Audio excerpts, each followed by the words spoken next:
Guys, may customer daw na nag-inquire sa Jumpman Jack na red sale. I'm trying to negotiate. Punta ako doon, pero huwag kang sumunod dahil hintayin mo kami dito. Kasi pag nalaking ko, dito ko dadaan dito. Hintayin mo ako ah. A few moments later. Okay, boss. Kami magustuhan si Madam. Opo kayo, boss. Ito, boss, we roast our own beans pala. Yung beans namin galing from Jensen pa. Tapos, si Carl na yung nagro-roast beans. If you don't mind me asking, what do you do po for what? Petroleum ulit. Petroleum. Boss, try mo tapos let me know. Kamusta, boss? Kamusta? Masarap, boss. Ramis. Thank you. Okay, hindi yung hobby ko. I turned it into a business. So, my wife did.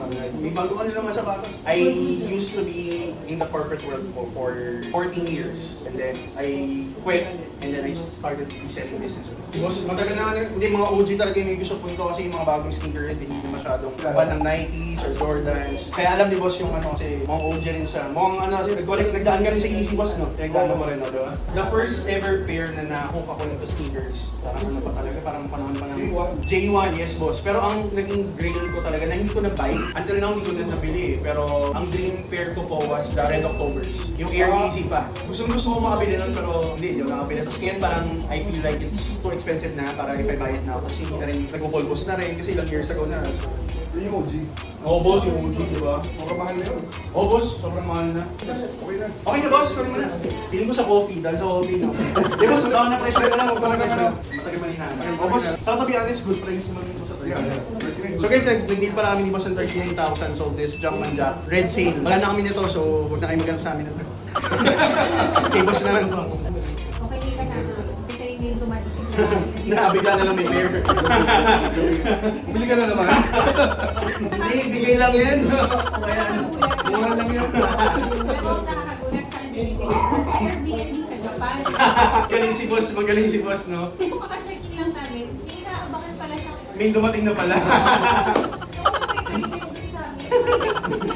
Sipag naman siyang magtrabaho. Yes. Ganun din po ang motivation ko is ano. Para I can buy my own stuff.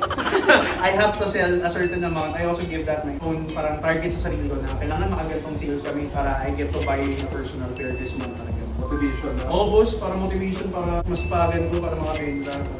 Boss, maraming salamat po.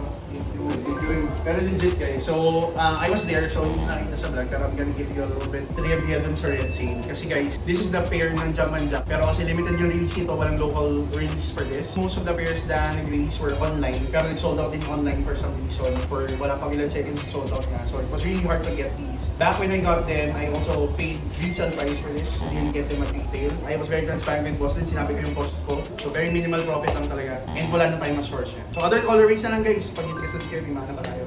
So guys, sabitan natin kay Boss Mark yung Jumpman Jack, red sale, size 9 yon. Sold it for only 39,000 pesos guys.